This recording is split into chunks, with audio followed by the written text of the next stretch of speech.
Ipeplex ko lang aring aking customer kanina ng umaga ba.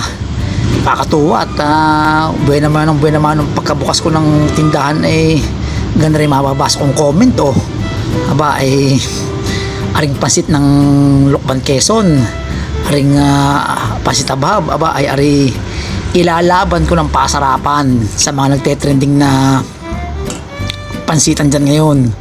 Aba hindi mo na kailangan pumunta ng Lukban Quezon para matikman yung authentic na pansit abhab.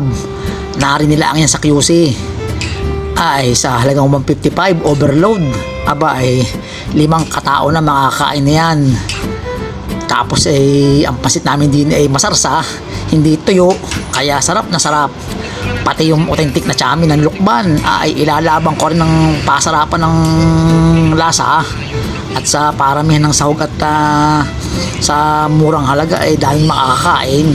Kaya sa mga vlogger dyan Miss Lane Bernardo, Miss Naomi Peña, Mr. Manuel Olaso, Kasakol Jigs TV at kay Jason Recinto ari ipupost ako naman sa inyong ari magugustuhan ninyo Kaya ako na nagsasabi sa inyo, kung kayo napapanood nyo ari siya me na. Kung kayo napapaibig kayo sulit na sulit din yanong